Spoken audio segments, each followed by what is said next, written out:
할렐루야. 7월 19일 금요일 함께하는 교회 아침 묵상 시간입니다.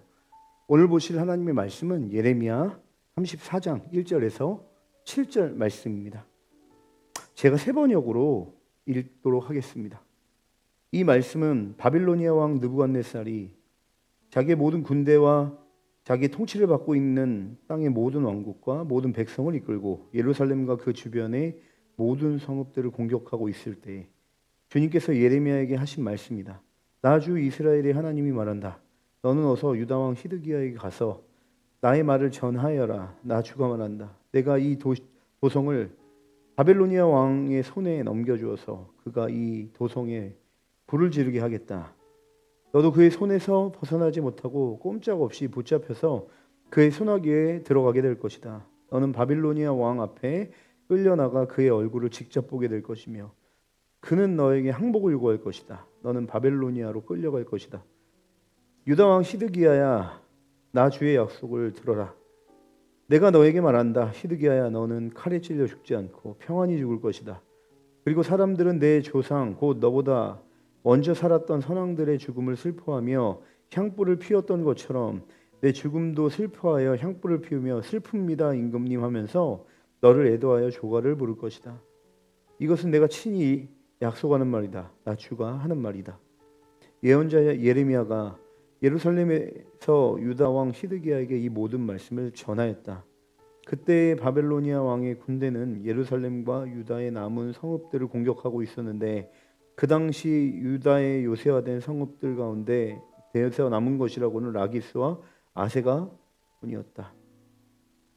오늘 본문의 말씀은 하나님께서 마지막으로 시드기야 왕 유다 왕 시드기야 왕에게 하시는 마지막 경고의 말씀입니다.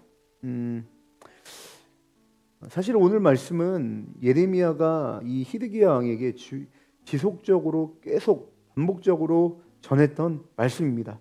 특별할 것이 없었던 말이죠.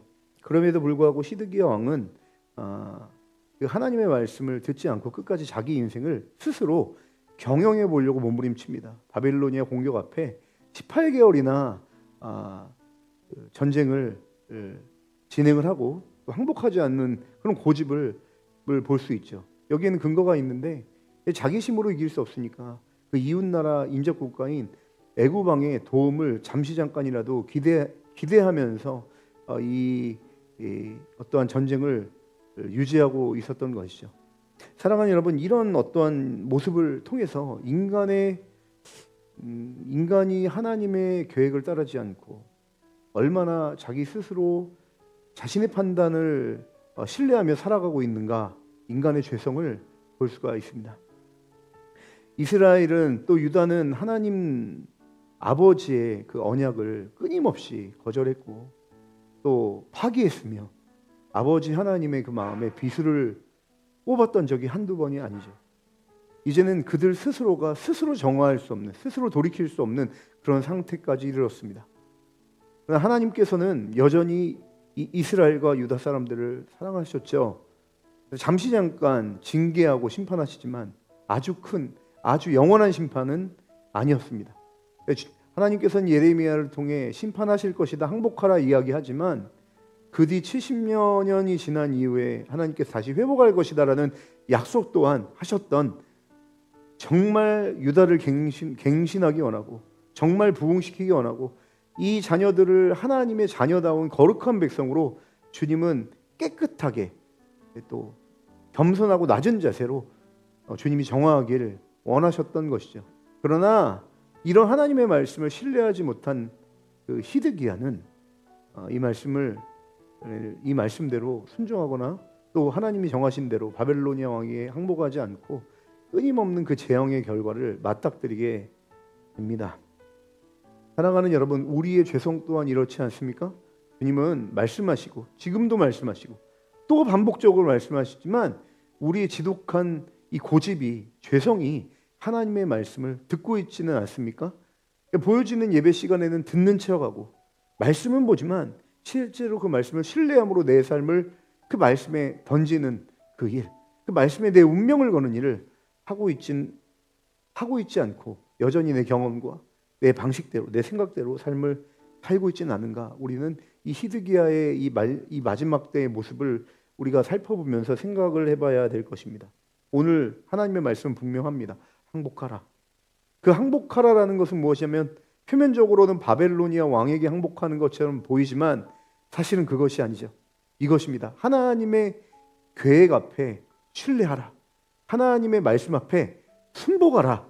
하나님의 통치 앞에 항복하라.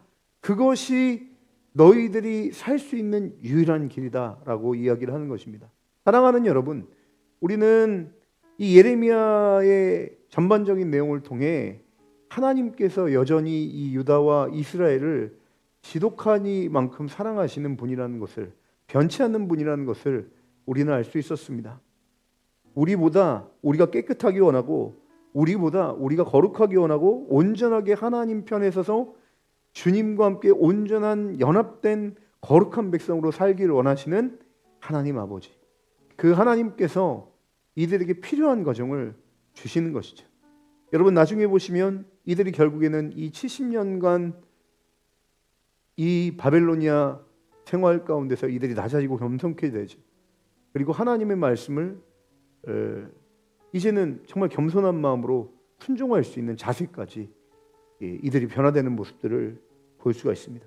사랑하는 여러분, 우리 인생 스스로 우리는 책임질 수 없는 연약한 존재임을 우리가 인정했으면 좋겠습니다. 오늘 하루 살아갈 때 우리의 계획과 우리의 생각대로 되는 게 복이 아닙니다. 우리의 진정한 소망은 어디 있습니까? 우리 모든 삶을 잘 아시고 우리 인생에 분명한 계획을 갖고 계시고 아름다운 하나님 아들의 형상으로 빚어가기를 원하시는, 우리를 진정으로 사랑하시는 그 하나님께서 우리에게 인도하시고자 하시는 그 놀라운 계획 앞에 우리가 항복하기 원합니다. 그럴 때 우리가 다른 데 소망을 두지 않고 오로지 하나님께만 소망이 있음을 경험하게 될 줄 믿습니다. 생명이 우리 것이 아닙니다. 그리고 그 생명의 길로 인도하시는 분은 또한 우리 경험과 우리 생각이 아니라 우리를 사랑하신 하나님 아버지께만 있음을 신뢰했으면 좋겠습니다. 혹시나 오늘 본문의 말씀처럼 마지막까지 끝까지 하나님의 계획 앞에 저항했던 시드기야 왕과 같은 모습으로 살고 있다면 오늘 이 말씀이 우리 가운데 들려져서 그 하나님의 사랑하는 그 놀라운 계획과 말씀 앞에 항복하심으로 철저하게 그 하나님의 사랑의 품 안에, 그리고 하나님의 우리를 향한 생명의 길로 인도하시는 그 길에 우리의 삶을 드리게 되는 축복의 역사가, 반전의 역사, 회개의 역사가 오늘 이 시간 이 말씀을 듣는 여러분의 모든 삶 가운데 이루어지게 되시길 주님의 이름으로 간절히 축원합니다. 기도하시겠습니다. 사랑하는 주님, 주님이 우리를 참 사랑하십니다. 그래서 주님이 우리를 인도하시는 방편은 말씀으로, 진리로 인도하시는 것입니다. 하나님의 깨끗한 그 아들의 형상으로 빚어가기를 원하시는 그 하나님의 사랑을 우리가 이 아침에 이 말씀을 통해 신뢰하고 더 깊이 알기를 원합니다.